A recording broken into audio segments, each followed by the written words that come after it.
DRI ಅಧಿಕಾರಿಗಳ ವಿಚಾರಣೆಯ ವೇಳೆ ರನ್ಯಾ ಕಣ್ಣೀರು ಹಾಕಿದ್ದಾಳೆ. ಯಾವುದೇ ಪ್ರಶ್ನೆಗೂ ಕೂಡ ರನ್ಯಾ ಕಡೆಯಿಂದ ಉತ್ತರ ಬರ್ತಿಲ್ಲ. ಗೋಲ್ಡ್ ಸ್ಮಗ್ಲಿಂಗ್ ವಿಚಾರಕ್ಕೆ ಸಂಬಂಧಪಟ್ಟಂತೆ ಡಿಆರ್ಐ ಅಧಿಕಾರಿಗಳಿಂದ ರನ್ಯಾ ತೀವ್ರ ವಿಚಾರಣೆ ನಡೀತಾ ಇದೆ. ವಿಚಾರಣೆಯ ಸಂದರ್ಭದಲ್ಲಿ ಕಣ್ಣೀರನ್ನ ಹಾಕಿದ್ದಾಳೆ ರನ್ಯಾ. ಅಧಿಕಾರಿಗಳು ಕೇಳುವಂತಹ ಯಾವುದೇ ಪ್ರಶ್ನೆಗೂ ಕೂಡ ಸರಿಯಾಗಿ ಉತ್ತರವನ್ನ ಕೊಡದೆ ಕಣ್ಣೀರನ್ನ ಹಾಕ್ತಾ ಕೂತಿದ್ದಾಳೆ ಅನ್ನೋ ಮಾಹಿತಿ. ಬೆಳಿಗ್ಗೆಯಿಂದಲೂ ಕೂಡ ವಿಚಾರಣೆ ಮಾಡ್ತಿದ್ದಾರೆ ಅಧಿಕಾರಿಗಳು. ಗೋಲ್ಡ್ ಸ್ಮಗ್ಲಿಂಗ್ ಬಗ್ಗೆ ಮಾಹಿತಿಯನ್ನ ಕಲೆ ಹಾಕ್ತಿದ್ದಾರೆ. ಬೆಂಗಳೂರಿನ ಡಿಆರ್ಐ ಕಚೇರಿಯಲ್ಲಿ ರನ್ಯಾ ರಾವ್ ತೀವ್ರ ವಿಚಾರಣೆ ನಡೀತಾ ಇದೆ. ಈಗಾಗಲೇ ಒಂದಷ್ಟು ವಿಷಯಗಳನ್ನು ತನಿಖೆಯ ಸಂದರ್ಭದಲ್ಲಿ ರನ್ಯಾ ಹೇಳಿದ್ದಾರೆ. ಆಕೆ ಕೇವಲ ತರೋದು ಮಾತ್ರ ಕೆಲಸ ಆಗಿತ್ತು ಅನ್ನೋದ್ರ ಬಗ್ಗೆ ಮಾಹಿತಿ ಸಿಕ್ಕಿದೆ. ಆದರೆ ಇದರ ಹಿಂದೆ ಯಾರಿದ್ದಾರೆ ಅನ್ನೋದನ್ನು ಕೆದಕುವ ನಿಟ್ಟಿನಲ್ಲಿ ಡಿಆರ್ಐ ಅಧಿಕಾರಿಗಳು ಆಕೆಯಿಂದ ಮತ್ತಷ್ಟು ಸತ್ಯವನ್ನ ಬಾಯ್ಬಿಡಿಸುವುದಕ್ಕೆ ಮುಂದಾಗಿದ್ದಾರೆ. ರನ್ಯಾ ರಾವ್ ಗೋಲ್ಡ್ ಸ್ಮಗ್ಲಿಂಗ್ ಕೇಸ್ನ ತನಿಖೆ ಚುರುಕುಗೊಂಡಿದೆ. 3 ದಿನ ಕಸ್ಟಡಿಗೆ ಪಡೆದಿರುವ ಡಿಆರ್ಐ ಅಧಿಕಾರಿಗಳು ಚಿನ್ನದ ರಹಸ್ಯವನ್ನ ಕೆದಕ್ತಿದ್ದಾರೆ. ಈ ಮಧ್ಯೆ ಚಿನ್ನದ ಬೇಟೆಗೆ ಸಿಬಿಐ ಕೂಡ ಎಂಟ್ರಿ ಕೊಟ್ಟಿದೆ.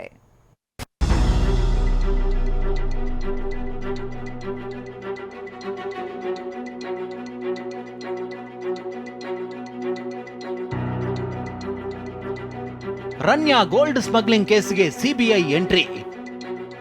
ಡಿಆರ್ಐ ಬಲೆಯಲ್ಲಿರೋ ಚಿನ್ನದ ಬ್ಯೂಟಿಗೆ ವಿಚಾರಣೆ ಬಿಸಿ. 3 ದಿನ ವಿಚಾರಣೆ, ಚಿನ್ನದ ಗಣಿ ಕೆದಕಿದ ಅಧಿಕಾರಿಗಳು.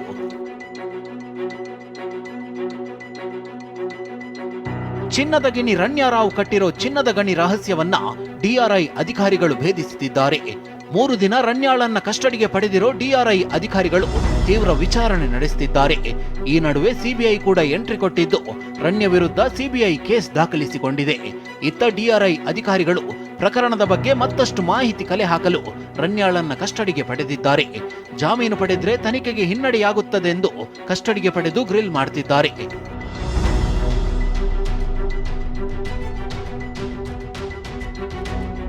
ಬೆಂಗಳೂರಿನ ಡಿಆರ್ಐ ಕಚೇರಿಯಲ್ಲಿ ಇಂದಿನಿಂದ ಆರೋಪಿ ರನ್ಯಾ ರಾವ್ ಅಸಲಿ ವಿಚಾರಣೆ ನಡೆಯುತ್ತಿದೆ. ರನ್ಯಾ ಹಿಂದೆ ದೊಡ್ಡ ಸಿಂಡಿಕೇಟ್ ಇರೋ ಅನುಮಾನವಿದೆ. ಹೀಗಾಗಿ ಕಿಂಗ್ ಪಿನ್ ಯಾರು ಅನ್ನೋ ಬಗ್ಗೆ ಮಾಹಿತಿ ಕಲೆ ಹಾಕ್ತಿದ್ದಾರೆ. ರನ್ಯಾಗೆ ಅಧಿಕಾರಿಗಳು ಕೂಡ ಸಾಥ್ ನೀಡಿರೋ ಶಂಕೆಯೂ ಇದೆ. ಹೀಗಾಗಿ ರನ್ಯಾ ಹಿಂದಿರೋ ಕಾಣದ ಕೈ ಯಾವುದು ಅನ್ನೋದನ್ನ ಪತ್ತೆ ಹಚ್ಚಲಾಗ್ತಿದೆ. ದುಬೈನಿಂದ ಇದುವರೆಗೆ ಎಷ್ಟು ಬಾರಿ ಎಷ್ಟು ಚಿನ್ನ ತಂದಿದ್ದಾಳೆ, ಬೆಂಗಳೂರಿಗೆ ಯಾರಿಗೆ ತಂದು ಚಿನ್ನ ಕೊಟ್ಟಿದ್ದಾಳೆ ಅನ್ನೋ ಬಗ್ಗೆ ವಿಚಾರಣೆ ನಡೆಯುತ್ತಿದೆ.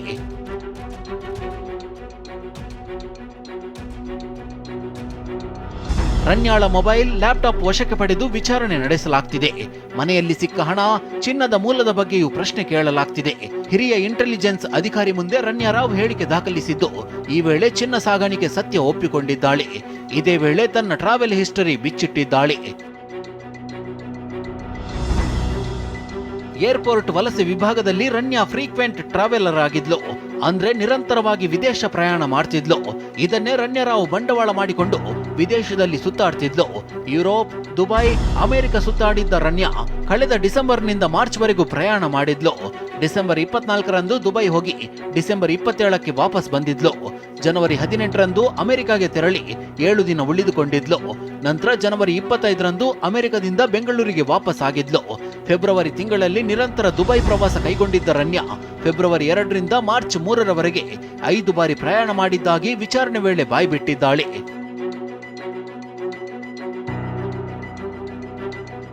ಜಯಮಾಲಾ ಮಗಳ ಮದುವೆಯಲ್ಲಿ ರನ್ಯಾ ರಾವ್. ಇನ್ನು ಮೊನ್ನೆಯಷ್ಟೇ ರನ್ಯಾ ನಮ್ಮ ಕುಟುಂಬದ ಜೊತೆ ಸಂಪರ್ಕದಲ್ಲಿಲ್ಲ ಅಂತ ಮಲ್ಲತಂದೆ ರಾಮಚಂದ್ರ ರಾವ್ ಮಾಧ್ಯಮ ಪ್ರಕಟಣೆ ಹೊರಡಿಸಿದ್ರು. ಆದ್ರೆ ಇತ್ತೀಚೆಗೆ ರಾಮಚಂದ್ರ ರಾವ್ ಮಗ ಋಷಭ್ ಮದುವೆಯಲ್ಲಿ ಕಾಣಿಸಿಕೊಂಡು ಮಿಂಚಿದ್ದಾಳೆ. ಅಷ್ಟೇ ಅಲ್ಲ, ಕಳೆದ ಫೆಬ್ರವರಿಯಲ್ಲಿ ನಡೆದಿದ್ದ ಹಿರಿಯ ನಟಿ ಜಯಮಾಲಾ ಮಗಳ ವಿವಾಹದಲ್ಲೂ ರನ್ಯಾ ಕಾಣಿಸಿಕೊಂಡಿರೋ ವಿಡಿಯೋಗಳು ವೈರಲ್ ಆಗ್ತಿವೆ. ರನ್ಯಾ ಬಂಧನದ ಬಳಿಕವೂ ನಿಲ್ಲದ ಗೋಲ್ಡ್ ಸ್ಮಗ್ಲಿಂಗ್. ರನ್ಯಾ ಚಿನ್ನದ ಬೇಟೆ ಬಳಿಕ ಏರ್ಪೋರ್ಟ್ನಲ್ಲಿ ಅಲರ್ಟ್. ರನ್ಯಾ ಬಂಧನದ ಬಳಿಕವೂ ಬೆಂಗಳೂರು ಏರ್ಪೋರ್ಟ್ನಲ್ಲಿ ಗೋಲ್ಡ್ ಸ್ಮಗ್ಲಿಂಗ್ ಎಗ್ಗಿಲ್ಲದೆ ನಡೀತಿದ್ಯಾ ಎಂಬ ಪ್ರಶ್ನೆ ಎದ್ದಿದೆ. ಯಾಕಂದ್ರೆ ಕೆಂಪೇಗೌಡ ಏರ್ಪೋರ್ಟ್ನಲ್ಲಿ ಕಸ್ಟಮ್ಸ್ ಅಧಿಕಾರಿಗಳು ಕಾರ್ಯಾಚರಣೆ ನಡೆಸಿ ಅಕ್ರಮವಾಗಿ ಸಾಗಿಸಲಾಗ್ತಿದ್ದ 3 ಕೆಜಿ 995 ಗ್ರಾಂ ಚಿನ್ನವನ್ನ ಜಪ್ತಿ ಮಾಡಿದ್ದಾರೆ. ದುಬೈನಿಂದ ಬೆಂಗಳೂರಿಗೆ 3 ಕೋಟಿ 44 ಲಕ್ಷ ರೂಪಾಯಿ ಮೌಲ್ಯದ ಚಿನ್ನವನ್ನ ಶರ್ಟ್ನ ಒಳಭಾಗದಲ್ಲಿ ಇಟ್ಟುಕೊಂಡು ಪ್ರಯಾಣಿಕ ಸಾಗಿಸುತ್ತಿದ್ದ. ಕಸ್ಟಮ್ಸ್ ಅಧಿಕಾರಿಗಳು ತಪಾಸಣೆ ನಡೆಸಿದಾಗ ಚಿನ್ನ ಪತ್ತೆಯಾಗಿದೆ. ದೇವನಹಳ್ಳಿಯಿಂದ ನವೀನ್ ಜೊತೆ ಪ್ರದೀಪ್, ಟಿವಿ9 ಬೆಂಗಳೂರು.